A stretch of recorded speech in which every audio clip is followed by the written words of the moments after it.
बिस्मिल्लाहिर्रहमानिर्रहीम, अस्सलाम वालेकुम। आप देख रहे हैं GNN। मैं हूं हमजा शफीक। मैं हूं सादिया सरवर। हेडलाइंस आपने जानी, बुलेटिन में हमारा साथ देंगी हफ्सा आसिफ भी। बुलेटिन का बाकायदा आगाज करते हैं। आपको बताएं, सुप्रीम कोर्ट ने बलूचिस्तान हाई कोर्ट का हल्का बंदी तब्दील करने का फैसला कलअदम करार दे दिया। अदालत ने इलेक्शन कमीशन की अपील मंजूर कर ली और अदालत ने करार दिया, इंतखाबी शेड्यूल जारी होने के बाद हल्का बंदियों पर एतराज नहीं किया जा सकता।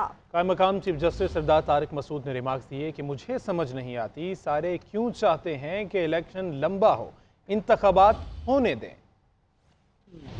आम इंतखाबात 8 फरवरी को ही होंगे। हल्का बंदियों से मुतालिक बलूचिस्तान हाई कोर्ट का फैसला कलअदम, इलेक्शन कमीशन की अपील मंजूर। जस्टिस तारिक मसूद की सरबराही में 3 रुकनी बेंच ने कोयटा की 2 सूबाई नशिस्तों पर हल्का बंदियों के खिलाफ अपील पर फैसला दिया। अदालती फैसले में कहा गया है कि इंतखाबी शेड्यूल जारी होने के बाद हल्का बंदियों पर एतराज नहीं उठाया जा सकता। इलेक्शन कमीशन की अपील मंजूर की जाती है। कायम मकाम चीफ जस्टिस सरदार तारिक मसूद ने रिमार्क्स में कहा कि मुझे समझ नहीं आया कि सब क्यों चाहते हैं कि इलेक्शन लंबा हो, इलेक्शन होने दें। जस्टिस मंसूर अली शाह का कहना था कि इलेक्शन शेड्यूल जारी होने के बाद हल्का बंदियों से मुतालिक तमाम मुकदमेबाजी गैर मौसर हो चुकी है। किसी इंफरादी शख्स को रिलीफ देने के लिए पूरे इंतखाबी अमल को मुतासर नहीं किया जा सकता। हमें इस हवाले से लकीर खींच कर हद मुकर्रर करनी है। जस्टिस अतर मिनला ने रिमार्क्स दिए कि इलेक्शन कमीशन का सबसे बड़ा इम्तहान है कि 8 फरवरी को इंतखाबात शफाफ हों। जब इलेक्शन शेड्यूल जारी हो जाए तो सब कुछ रुक जाता है। अगर इस दरख्वास्त पर फैसला दिया तो सुप्रीम कोर्ट में दरख्वास्तों का सैलाब उमड़ आएगा। जो इख्तियार कानून ने इलेक्शन कमीशन को दिया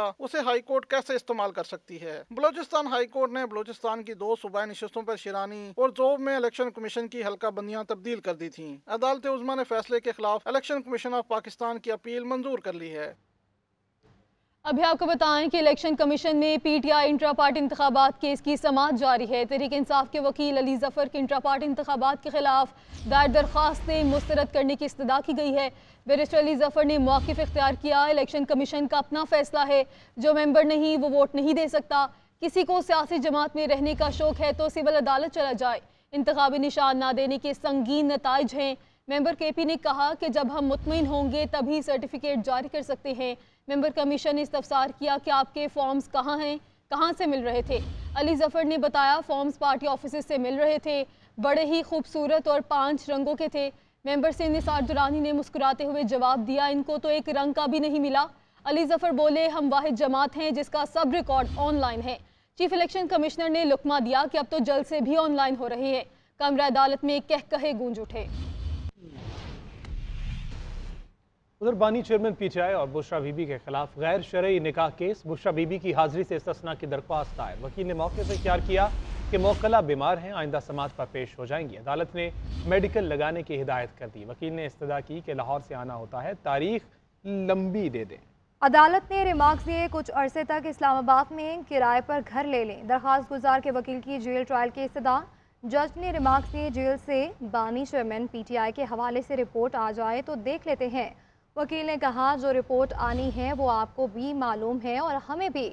जज कुदरतुल्लाह ने कहा कि मुझे नहीं मालूम, आप बता दें क्या रिपोर्ट आनी है।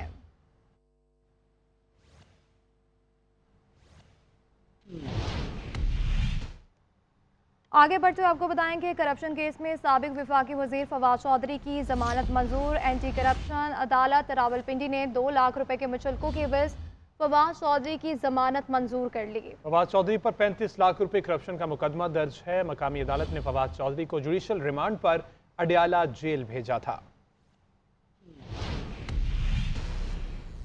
अभी आपको बताएं कि पाकिस्तान ने स्कोक बॉन्ड्स जारी करने का फैसला मौखर कर दिया है। ज़राए वज़ारत ख़ज़ाना के मुताबिक बैरूनी अदायगियों में बड़ी मुश्किलात न होने पर पाकिस्तानी स्कोक बॉन्ड्स अप्रैल 2024 में जारी करेगा।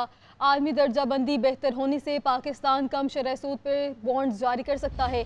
मज़ीद क्या तफसीलात हैं जान लेते हैं ब्यूरो चीफ इस्लामाबाद मियाँ शाहिद से। मियाँ शाहिद, आगाह कीजिएगा। देखिए, वज़ारत ख़ज़ाना के ज़राए कहते हैं कि अप्रैल 2024 तक पाकिस्तान को बैरूनी अदायगियों में बड़ी मुश्किलात का सामना नहीं है। अप्रैल 2024 तक IMF की बकाया 2 किस्तें मौसूल हो चुकी होंगी और IMF की 2 किस्तों मिलने से पाकिस्तान की आलमी दर्जाबंदी बेहतर हो जाएगी, जिसकी वजह से पाकिस्तान स्कोक बॉन्ड्स अप्रैल 2024 में जारी करेगा, जो कि दिसंबर तक स्कोक बॉन्ड जारी करने का फैसला मौखर कर दिया गया है। और इस हवाले से ये बताया गया है कि अप्रैल 2024 तक पाकिस्तान महंगे कर्जे हासिल नहीं करेगा और मई 2024 में इंटरनेशनल स्कोक बॉन्ड्स जारी करने की तैयारियां मुकम्मल होंगी। ठीक है मियाँ शाहिद, आपका शुक्रिया, आपने आगाह किया। आगे बढ़ना बात करें सुप्रीम कोर्ट कराची रजिस्ट्री के बाहर औरंगी नाले और गुज्जर नाले के मुतासरीन पहुंच गए हैं। मुतासरीन ने कफन पहनकर एहतजाज किया और घर के बदले घर दो के नारे लगाए हैं। इसी पर मजीद बात करते हैं हबीबुल्लाह से। जी हबीब, बताएगा इस मुतालिक। जी बहुत शुक्रिया। बिल्कुल, सुप्रीम कोर्ट कराची रजिस्ट्री के बाहर औरंगी नाला और गुज्जर नाला के मुतासरीन जो है वो सरापा एहतजाज हैं। मुजाहिरीन के नारे लगाए जा रहे हैं कि घर के बदले घर दो वरना कुर्सी छोड़ दो।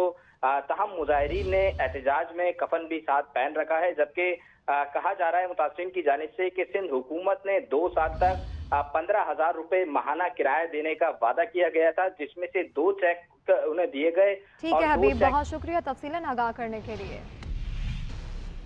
ब्रेक के बाद आपको बताएं, कराची माड़ीपुर मच्छर कॉलोनी में इमारत गिरने की इतला मिली है। रेस्क्यू टीमें जाए हादसा की तरफ रवाना कर दी गई हैं।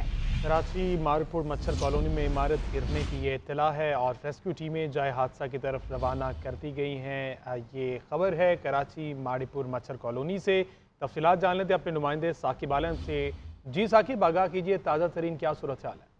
हाँ जी, बहुत शुक्रिया। ये माड़ीपुर का इलाका है मच्छर कॉलोनी, जहाँ पर मुबैना तौर पर धमाके की आवाज़ सुनी गई है, जिसके बाद जो है इमारत जो है वो मुनहदिम हो गई है। इमारत कितने मंजिला थी और धमाके की नौयत क्या थी, ये बात ताहाल वाज़े नहीं हो सकी है। ताहम रेस्क्यू ज़राए का ये कहना है कि रेस्क्यू टीमें जाए वक़ुआ पर रवाना कर दी गई हैं, जबकि साथ ही साथ पुलिस ज़राए का ये कहना है कि पुलिस की टीमें भी जो हैं वो जाए वक़ुआ पर भेजी गई हैं, आया कि धमाके की नौयत और इमारत के मामलात को जो है वो ऐसा तरीके से देखा जा सके। जी ठीक है, बहुत शुक्रिया साकिब आलम।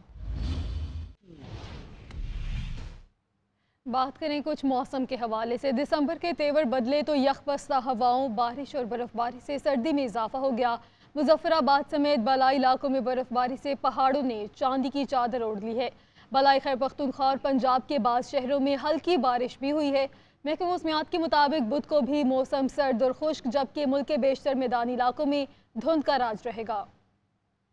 दिसंबर अपना रंग दिखाने लगा। झाड़े का मौसम उरूज पर पहुंच गया। पहाड़ों पर बर्फबारी, यखबस्ता हवाओं ने सर्दी में इजाफा कर दिया। कोयटा में सर्दी की लहर, पारा -3 सेंटीग्रेड, कल्लात में -5 तक पहुंच गया। ज़ियारा समेत बलूचिस्तान के शुमाली अजला में ठंडी हवाएं चल रही हैं। मुल्क के बालाई इलाकों स्कर्दू गिलगित का दर्जा हरारत -5, कलाम हुंजा -3, चित्राल दीर का दर्जा हरारत -2 रहा। मुजफ्फराबाद रावलाकोट में बर्फबारी से पारा नुक्ता इंजमात से नीचे गिर गया। बालाई खैबर पख्तूनख्वा के इलाकों पटन, मीर खानी, चित्राल, जबकि पंजाब के शहरों सियालकोट, नारोवाल में हल्की बारिश हुई। खित्ता पोटोहार में कहर के डेरे। कराची में दिन को मौसम मोतदल, जबकि रातों को खुनकी बढ़ गई। महकमा मौसमियात के मुताबिक बुध को भी मौसम सर्द और खुश्क, जबकि मुल्क के बेशतर मैदानी इलाकों में धुंध का राज रहेगा। सर्दी में इजाफे के साथ मुल्क में गैस की लोड शेडिंग भी बढ़ गई है। बाज़ शहरों में सुबह और शाम को भी चूल्हे नहीं जलते। सार्फिन खाना तैयार करने के लिए महंगे गैस सिलेंडर खरीदने पर मजबूर हो गए।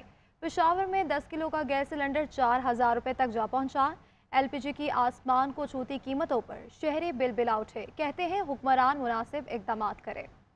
गैस बहरान शिद्दत इख्तियार कर गया। LPG और लकड़ी का इस्तेमाल बढ़ गया। महंगे गैस सिलेंडरों ने शहरियों के 14 तबक रोशन कर दिए। भाड़े में इजाफे के साथ ही बड़े शहरों में गैस की लोड शेडिंग का दौरानिया तवील हो गया। खाना पकाने के लिए LPG और लकड़ी खरीदना मजबूरी बन गया है। पेशावर में गैस सिलेंडर की मांग बढ़ने पर दुकानदारों ने सिलेंडर्स की कीमतों में मनमाना इजाफा कर दिया है। 100% शहरियों ने जो है अपने घरों में ये सिलेंडर के बगैर काम नहीं होता। 10,000, 20,000, 15,000 बिल आ रहे, लेकिन गैस बिल्कुल नहीं है। परेशानी बहुत है, गैस नहीं है, न रोटी पकता है, न चाय पकता है, न पानी गर्म होता है। भारी भरकम बिलों की अदायगी के साथ महंगी LPG खरीदना लाहौर के बासियों की जेबों पर गिरा गुजर रहा है। सर्दी आती है जी, गैस भी खत्म हो जाती है, पता नहीं ये कहाँ चली जाती है। गैस जब आती नहीं तो फिर बहुत मुश्किलात बढ़ती है। इतनी गैस नहीं आती जिन्हें बिल दे रहे हैं। खून जमा देने वाली सर्दी के दौरान वादी कोयटा में गैस नायाब हो गई। गैस की लोड शेडिंग ने मुल्तान, फैसलाबाद और कराची समेत दीगर शहरों के सार्फिन को भी अजियत से दो चार कर दिया